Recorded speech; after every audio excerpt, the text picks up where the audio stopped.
Hello everybody, कैसे हैं आप लोग? उम्मीद है अच्छे होंगे। फिर से मिलते हैं एक नए टॉपिक के साथ। आज का टॉपिक है विश्व अर्थव्यवस्था का उदय। विश्व अर्थव्यवस्था का उदय समझने के लिए हमें पहले समझना पड़ेगा कि उस समय यूरोपीय देशों में क्या चल रहा था। आखिर ऐसा क्या हो रहा था जिससे विश्व को एक नई सोच, एक नई अर्थव्यवस्था मिलने वाली थी। देखिए, उस समय ब्रिटेन में जो हालात थे वो हालात ये पनप रहे थे कि वहाँ पर लोग जो थे वो कहीं ना कहीं औद्योगिकरण की तरफ भाग रहे थे। ब्रिटेन में और भी यूरोपीय देशों में उस समय औद्योगिकरण शुरू हो चुका था और अमेरिका को खोज लिया गया था। जैसा कि मैंने लास्ट लेक्चर में आपको बताया था कि अमेरिका एक बहुत बड़े खाद्य भंडारण के रूप में सामने आ चुका था कि वहाँ पर बहुत सारा अनाज और अनाज की बहुत सारी वैरायटी, दोनों चीज़ें वहाँ पर मिल चुकी थी। तो मैं बता दूं आपको, सामान्य रूप से सभी देश भोजन के मामले में आत्मनिर्भर होने लगे थे यहाँ पर। अब क्या था, अब आत्मनिर्भर जब भोजन के लिए हो जाते हैं लोग, तो वहां पर उनकी सोच बन जाती है अब औद्योगिकरण, मतलब अब अपने आप को कैसे बढ़ाया जाए। ब्रिटेन, कुछ और यूरोपीय देश वो अमेरिका के ऊपर खाद्य पदार्थों के लिए निर्भर हो चुके थे। अब यहाँ पर आया था एक इंपॉर्टेंट टॉपिक, मैंने आपको पहले ही बताया, कॉर्न लॉ। कॉर्न लॉ क्या था?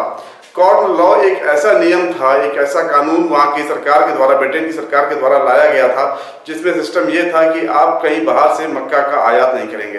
एक्चुअली मैं बता दूं, उस समय ब्रिटेन और यूरोपीय देशों में सबसे बड़ी दो चीज़ें थी। एक, मक्का का प्रोडक्शन बहुत ज़्यादा हो रहा था क्योंकि मक्का की खपत बहुत ज़्यादा थी। वहाँ पर जो डेयरी या जो मैं बता दूं पशुपालन इंडस्ट्री थी, उसमें सबसे ज़्यादा सुअर, और उसके बाद ये मत सोचिएगा कि जैसे हमारे यहाँ पाले जाते हैं वैसे पाले जाते हैं, नहीं, वहाँ बहुत साफ सफाई से रहते हैं। सबसे ज़्यादा सुअर, उसके बाद गाय। तो ये जानवर जो थे वो जानवरों को मक्का हरे चारे के रूप में खिलाते थे, मक्का वो दाने के रूप में देते थे, जिससे कि उनके अंदर चर्बी बढ़ती थी।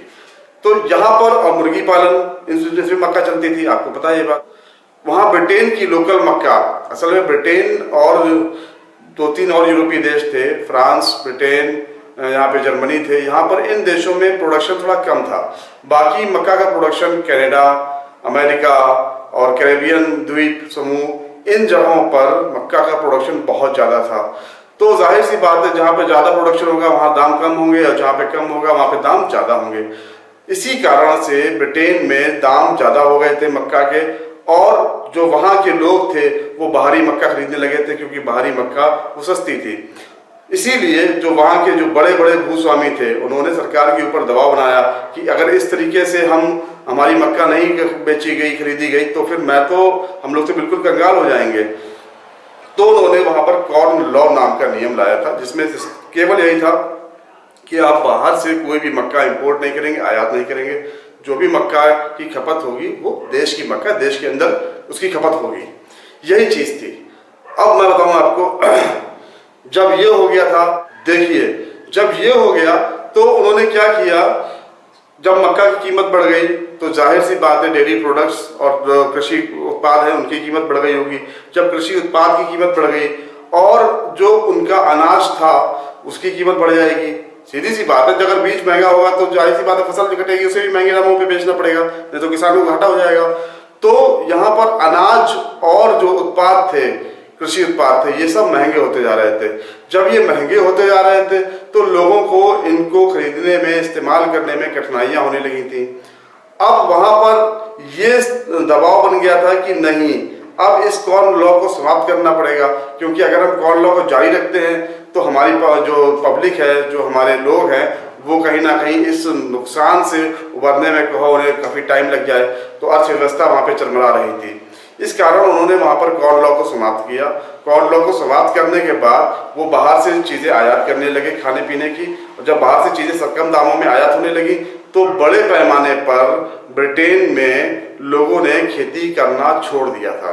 जो लोग खेती एज अ व्यवसाय, एज अ रोजगार करते थे, वो उन्होंने वहाँ पर करना बंद कर दिया, और अब उन्होंने केवल और केवल व्यापारीकरण को, औद्योगिकरण को अपना व्यवसाय बनाना शुरू कर दिया था। इस कारण वो वहाँ से मूव करके, क्योंकि भाई जो पहले से व्यापारी जमे हुए हैं वो तो आपको टिकने नहीं देंगे मैदान में, तो जाहिर सी बात है आपको एक नई जगह तलाशनी पड़ेगी। उन्होंने नई जगह तलाशने के लिए वो वहाँ से मूव करके दूसरे देशों में गए, कुछ लोग अमेरिका गए, ज़्यादातर लोग अमेरिका गए थे। तो अमेरिका अब एक ऐसा बड़ा औपनिवेशिक मार्केट बन के सामने आ गया था, बिकॉज क्योंकि वहाँ पे हर चीज़ थी, वहाँ पे सारी सुविधाएं थी, ज़मीन थी बहुत सारी, नया मार्केट था, वहाँ पे कुछ चीज़ें थी नहीं, तो लोगों को वहाँ पे डेवलप करने में बहुत आसानी हो रही थी, प्रगति करने में वहाँ पर लोगों को बहुत आसानी हो रही थी। अब खाद्य पदार्थों की ऊंची कीमत के कारण ये सब चीज़ें हुई कि वहाँ पर लोगों को मजबूर होना पड़ा अपनी जगह, अपनी ज़मीन छोड़कर दूसरी जगह जाने के लिए। अब कॉर्न लॉ जैसी ये जो नियम थे, ये नियम और भी नियम थे, कॉर्न लॉ था और कई नियम इस तरीके से, टैक्स के ऊपर नियम थे कि कर लागू थे। इन सब नियमों को सरकार को कहीं ना कहीं इनको ताक पे रखना पड़ा, खत्म करना पड़ा, और इसके बाद वो अपने लिए, अपने पब्लिक के लिए, अपनी जनता के लिए उन्होंने बाहर से, दूसरे देशों से सामान मंगाना शुरू किया। अब देखिए, जब सामान दूसरे देशों से आने लगा तो चूंकि ब्रिटेन एक बहुत बड़ा देश बन के सामने आ गया था, यहाँ की जनसंख्या बहुत ज़्यादा हो रही थी, लोग यहाँ से बाहर भी जा रहे थे, तो और औद्योगिकरण चरम सीमा पे था, तो बहुत सारे लोग ब्रिटेन में भी आ रहे थे। अब यहाँ पे खाने की डिमांड अचानक से बढ़ गई थी। जब खाने की वस्तुओं की डिमांड बढ़ गई, वैरायटी भी चाहिए थी, लोगों के पास पैसा था, उन्हें पैसा देने को कोई समस्या नहीं थी। और दूसरी बात सबसे बड़ी ये थी कि बाहर से जो चीज़ें आ रही थी वो घरेलू चीज़ों से काफ़ी हद तक सस्ती थी, कम दामों में थी, तो वो वहाँ से लाने में, उन्हें यूज़ करने में कोई दिक्कत नहीं थी। यहाँ पर चीज़ें आती थी ऑस्ट्रेलिया से, यहाँ पे चीज़ें आती थी फ्रांस से, यहाँ पे चीज़ें आती थी अफ्रीका से, और भी कई सारे जगहों से, कई सारे बड़े बड़े देशों से चीज़ें आती थी, खाने की चीज़ें। अब उन चीज़ों को लाने के लिए क्या हुआ, चीज़ों को लाने के लिए इस देश में साधन की जरूरत पड़ी, पानी वाले जहाज बनने लगे, अब रेलगाड़ी। भाई जाहिर सी बात है, अगर हमारा सारा पैसा ढुलाई में चला जाएगा, माल भाड़े में चला जाएगा, तो फिर सामान की कीमत बढ़ जाएगी। तो यहाँ पे सामान की कीमत को स्थिर रखने के लिए बड़े बड़े जहाज, बड़ी बड़ी मालगाड़ियों का निर्माण हुआ। भाप इंजन से चलने वाली रेलगाड़ी चलने लगी, जो कि एक जगह से सामान दूसरी जगह ले जाने लगी, एक देश से दूसरे देश में सामान जाने लगा। ये सब चीज़ें अब स्टार्ट हो गई थी। यहाँ से मजदूरों का प्रवाह स्टार्ट हुआ। मजदूरों का प्रवाह स्टार्ट होने के बाद फिर जो है ये लगा कि हाँ, अब कुछ चीज़ें दुनिया में बदलने लगी हैं। 19वीं सदी के मध्य में अर्थव्यवस्था अधिक मजबूत होने लगी थी, क्योंकि औद्योगिकरण अपनी चरम सीमा पर था। जो भी चीज़ें थी जो नहीं मिल रही थी वो ये दूसरे देश से आयात कर रहे थे। मतलब धीरे धीरे जो है ग्लोबलाइजेशन चीज़ों का, भूमंडलीकरण चीज़ों का होना शुरू हो गया। इसीलिए इस पाठ का नाम ही है भूमंडलीकरण, विश्व का बनना। तो यहाँ पर काफ़ी चीज़ें चेंज होने लगी थी। जब चेंज होने लगी तो लोगों को समझ में आने लगा कि हाँ, ये चेंजेस अच्छे हैं, कहीं ना कहीं इनके हित के लिए हैं। अब देखिए क्या हुआ, अब जब दूसरे देशों से चीज़ें आयात होने लगी, ये कल्चर और भी देशों में, पहले ब्रिटेन में था, अब ये संस्कृति और भी देशों में पनपने लगी कि जो चीज़ें उनके यहाँ भाई महंगी होती थी वो दूसरे देशों से मंगा लेते थे। जाहिर सी बात है, क्योंकि हमें अपनी आर्थिक व्यवस्था जो है वो बराबर रखनी है। अगर हमें अपनी इकोनॉमी जो है वो निरंतर आगे बढ़ते हुए क्रम में रखनी है तो हमें ऐसा करना पड़ता है। हम लोग भी ये करते हैं। आज की डेट में भी यही चीज़ें होती है कि जो चीज़ें हमारे देश में नहीं होती वो हम बाहर से आयात कर लेते हैं, और जो चीज़ें हमारे देश में ज़्यादा हो जाती है उनको हम निर्यात कर देते हैं। ये तकनीक आयात और निर्यात की उस समय बन चुकी थी। जब उस समय तकनीक बन चुकी थी तो ये उस समय एक नया पैटर्न था, एक नई व्यवस्था थी। जब नई व्यवस्था थी तो उसको स्थापित करने में थोड़ा वक्त लगता है। अब वक्त लगने का नजरिया ये था कि जिन देशों में केवल उनके वर्गों अनाज उगता था, केवल उनके लिए ही अनाज उगता था, उन देशों से मांग आने लगी। जब मांग आने लगी तो उन देशों में कृषि जो है वो, खेती जो है वो बड़े पैमाने पे होने लगी। वहाँ पर मजदूरों की कमी पड़ने लगी तो लोग वहाँ पर दूसरी जगह से मजदूर या गुलाम इस रूप में लाने लगे थे। देखिए, इस प्रकार सन 1890 तक एक वैश्विक कृषि अर्थव्यवस्था सामने आ चुकी थी। इस प्रकार बढ़ती हुई परिस्थितियों में श्रम प्रवाह, पूंजी प्रवाह, पारिस्थितिकी और तकनीकी में बड़े परिवर्तन आ चुके थे। यहाँ पर बहुत सारी चीज़ें, तकनीकी भी इंट्रोड्यूस हो गई थी। तकनीक इस तरीके से इंट्रोड्यूस हो गई थी क्योंकि हमने बताया पानी वाले जहाज चलने लगे थे, यहाँ पर रेलगाड़ियाँ चलने लगी थी। तो ये एक मॉडर्नाइजेशन की ओर दुनिया की पहल हो चुकी थी और ये विश्व जो था अब एक ग्लोबल वर्ल्ड बन रहा था।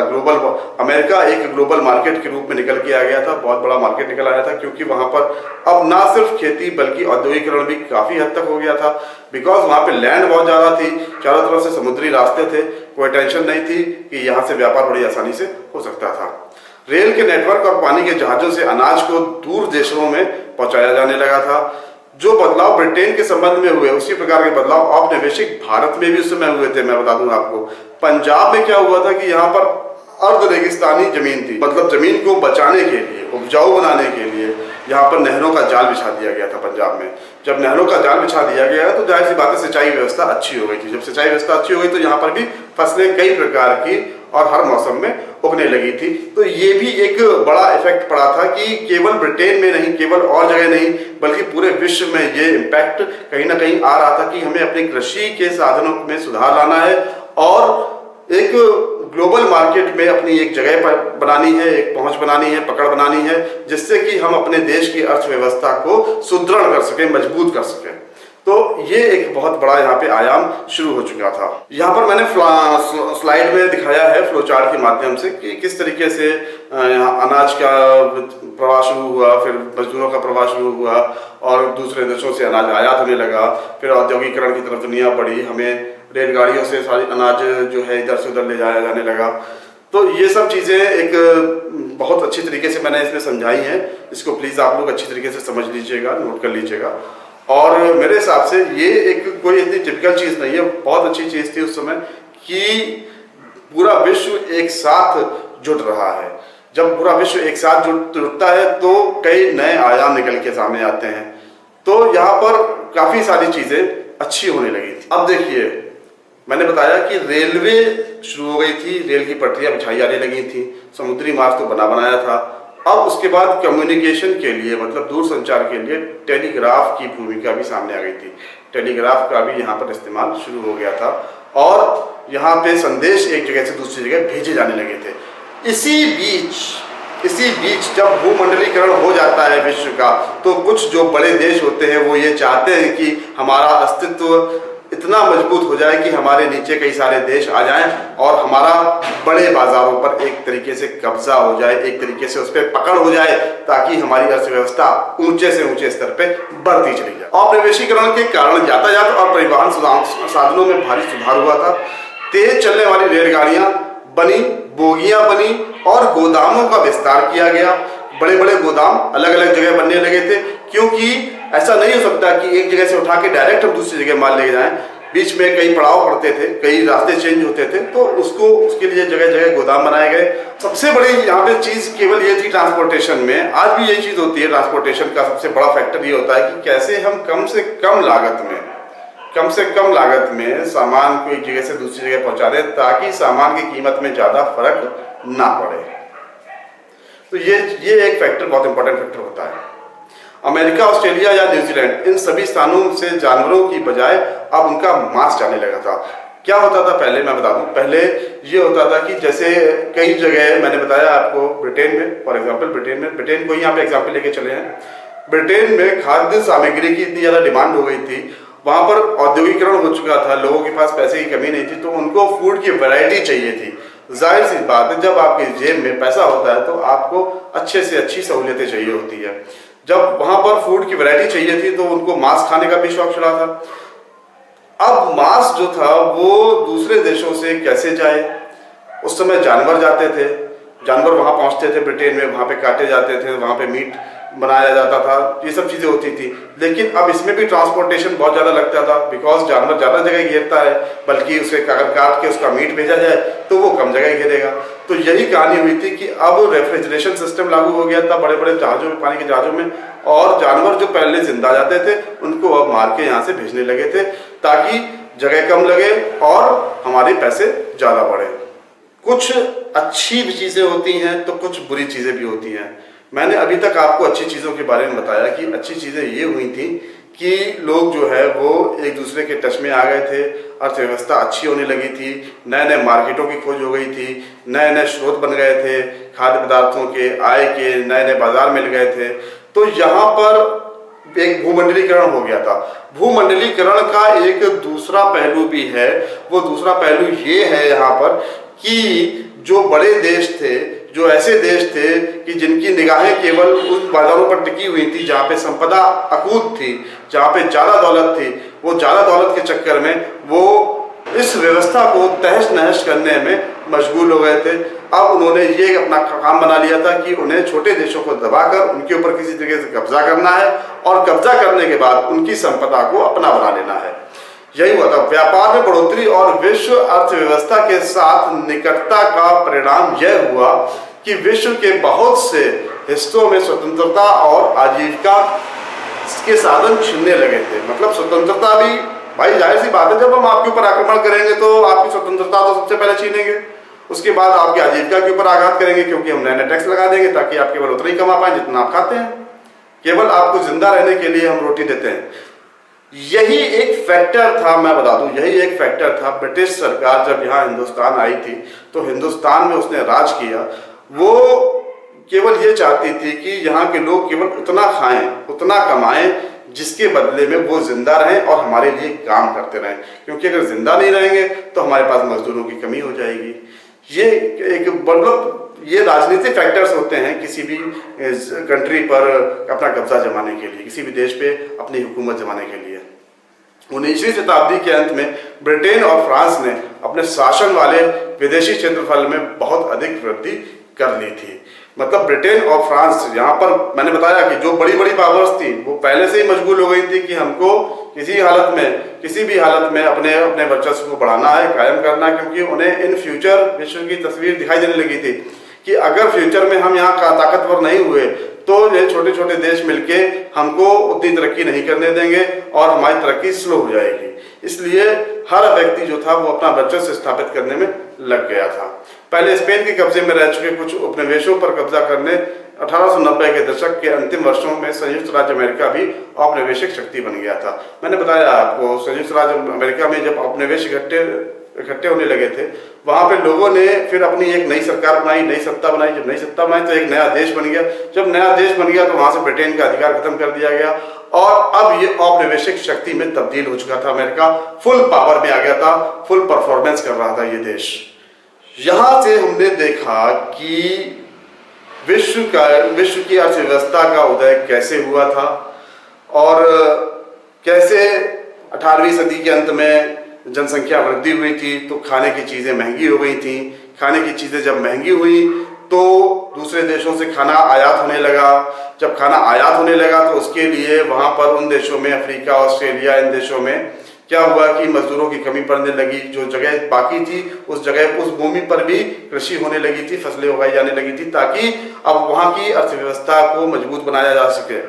तो हमने यहाँ तक काफ़ी सारी चीज़ों को एनालाइज कर लिया है। एक पिक्चर हमारे सामने पूरी है यहाँ पर पूरे विश्व की कि किस तरीके से आज की डेट में हम पहुँचे हैं। मतलब आज की परिस्थितियाँ कैसे बनी और कैसे अर्थव्यवस्था संबंधित है इतिहास से। यहाँ पर एक ये नई कड़ी आई है आपके सामने, इसको प्लीज गौर से देखिएगा कि अर्थव्यवस्था, आर्थिक व्यवस्था को हमने यहाँ पे इतिहास से जोड़ दिया, दोनों का समन्वय कर दिया है। अब दोनों चीजें यहाँ से साथ साथ स्टार्ट हो गई हैं ताकि विश्व को जो है हम एक प्रॉस्पेरस, मतलब जो है पूरी तरीके से सभी गुण संपन्न, सर्वगुण संपन्न बना सकें। अभी तक हमने इस पार्ट में क्या पढ़ा, देखते हैं। लगभग 500 वर्ष पूर्व आलू, सोया, मूंगफली, टमाटर, मक्का, टमाटर में शकरकंद आदि के बारे में भारतीय नहीं जानते थे। यह खाद्य पदार्थ अमेरिकी इंडियनों से भारतीयों के पास आया, ये हमने पढ़ा था। उसके बाद 16वीं शताब्दी के मध्य तक पुर्तगाली एवं स्पेनिश सेनाओं की वजह शुरू हो चुकी थी। उन्होंने अमेरिका को उपनिवेश बनाना प्रारंभ कर दिया था।